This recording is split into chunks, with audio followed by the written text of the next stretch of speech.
In 1938, Jerry Siegel and Joe Shuster created the first superhero, Superman, a vision of bulging biceps, chiseled jaw, and flight and super strength too. His most questionable power remains X-ray vision, not just because it could be used for evil, but also because it's thwarted by a common type of metal, lead, and this limitation is now our own. Contemporary Pediatrics, April 1st, 2015, warns that over 24 million homes still contain lead, increasingly risking irreversible brain damage to over 4 million children, with the Chicago Tribune, June 6, 2015, stressing that scientists now link lead poisoning to extreme poverty, struggling schools, and chronic violence. Since the CDC now finally concedes there is no safe level of lead exposure, attorney Matthew Shasher protests to the Huffington Post, July 13, 2015, that a fully preventable toxic hazard to children is still happening today, calling it pathetic. We must prevent lead poisoning, a public health disaster, gaining attention from economists, criminologists, and education experts, costing taxpayers in healthcare, schools, and law enforcement, while children face lifetimes of ravaged mental and physical health. First, we'll uncover the devastating problem of lead poisoning. Second, we'll diagnose why it persists. And third, we'll advance solutions, because as the National Center for Healthy Housing pleads, of all the problems that affect kids, lead is the easiest to solve. After Baltimore police killed Freddie Gray in April, riots sparked police brutality conversations, yet ignored Freddie's childhood lead poisoning that led to lifetime struggles with the law and school, and a similar peril stalks others. The Union of Concerned Scientists, March 11, 2015, documents lead as the #1 health threat to children, because while it's inexpensive, the damage remains the most extensive, with inner cities and minorities at the highest risk. CNN, October 29, 2015, cites that even after banning lead in paint and gasoline, we consume the same amount of lead as 1970. More dangerous than some cancer, lead poisoning torments 500,000 U.S. children under 5, like 4-year-old Gavin, who suffered weight and hair loss and rashes after Flint, Michigan recently began using fresh water from its river, with his mother telling The Guardian October 4th, 2015, "We're paying to poison our kids." The World Health Organization reports that children exposed to high levels of lead provoke nervous system damage, disabled intellect, and behavioral problems, and low levels trigger dyslexia, hypertension, and reproductive organ damage. Compounding the poverty cycle, the Washington Post, April 29, 2015, underscores that poisoned children are up to 7 times more likely to drop from school and land in jail. Pediatrics professor Dan Levy of Johns Hopkins University worries about the irreparable brain damage, such as Rose, growing up where lead paint chips would blanket her bed and now barely reads, writes, and can't live alone. The unforeseen crime is researchers now trace lead poisoning to crime.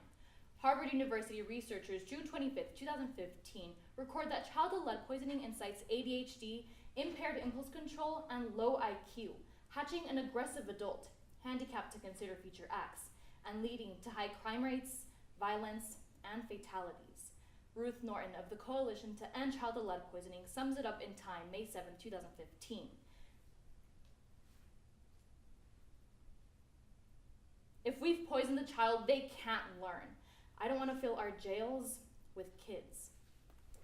Freddie Gray recalled in a 2009 lawsuit that lead paint peeled off the walls of his room, causing numerous health complications, and the same danger has increased for millions because of ignorance, mismanaged diagnosis, and inadequate legislation. Reasons why lead remains a forgotten problem stem from misguided beliefs that it only affected kids years ago eating paint chips. Just the equivalent to a few grains of sugar permanently rewires the brain, yet pediatrician Dr. Helen Binns concedes in the Chicago Tribune, May 1st, 2015. People have the attitude that the problem has been solved. However, lead damage accumulates steadily over time, hiding symptoms, abandoning children to silently suffer, undiagnosed, untreated. Additionally, Columbia University environmental health science professor Dr. Thomas Guillart discloses to the New York Daily News, April 13, 2015. Even scientists think lead exposure was a thing of the past. It isn't. It's a problem of the future. Perhaps it's no surprise. Consumer Affairs, March 3rd, 2015, uncovers that 50,000 New Jersey children were not tested despite a law requiring doctors to test before the age of 2. And since many states don't require doctors to notify a lead-poisoned child's school, students suffer without special education, leading Thomas Jefferson University professor Jay Schneider to lament. Kids are having futures taken away. It's awful and unnecessary. Finally, the Daily Beast, May 25th, 2015, calls out Congress, who typically funds the lead abatement program, for quadrupling down on inadequacy, cutting funding in half to $15 million for the nation. With little money and staff, Portland Press Herald, August 18th, 2015, exposes that the EPA admits to not enforcing the 2010 lead renovation, repair, and painting rule, requiring contractors to prevent the spread of lead particles.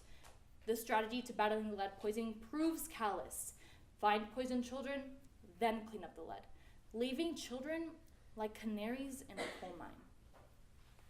Freddie Gray's fight with lead poisoning effects ended in tragedy, but his victimization serves as a reminder for change, much like solutions needed for individuals, proactive renovations, and local enforcement.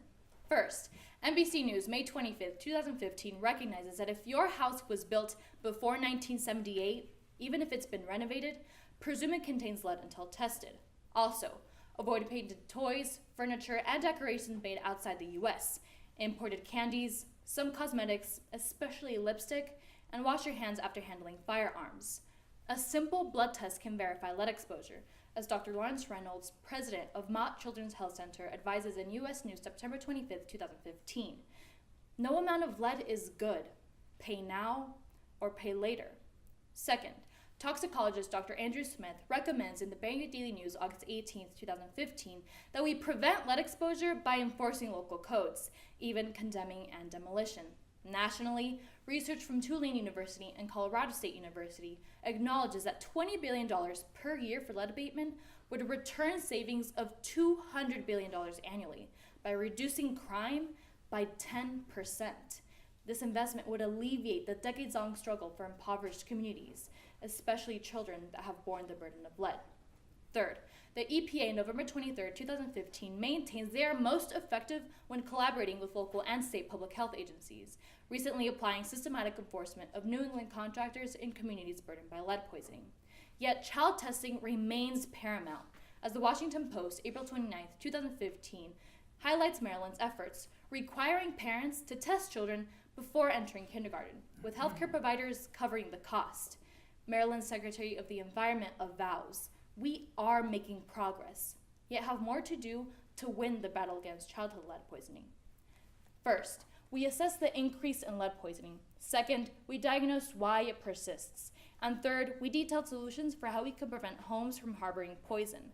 We've known too long that lead poisoning does irreversible and critical damage, so we must finally end its toxic grip. It's been theorized lead has triggered societal decay before. The once invincible Roman Empire used lead for water pipes, cooking utensils, and even artificial sweetener, leading some historians to blame lead poisoning for their downfall. The same invisible toxin lurks in what should be a sanctuary, our homes.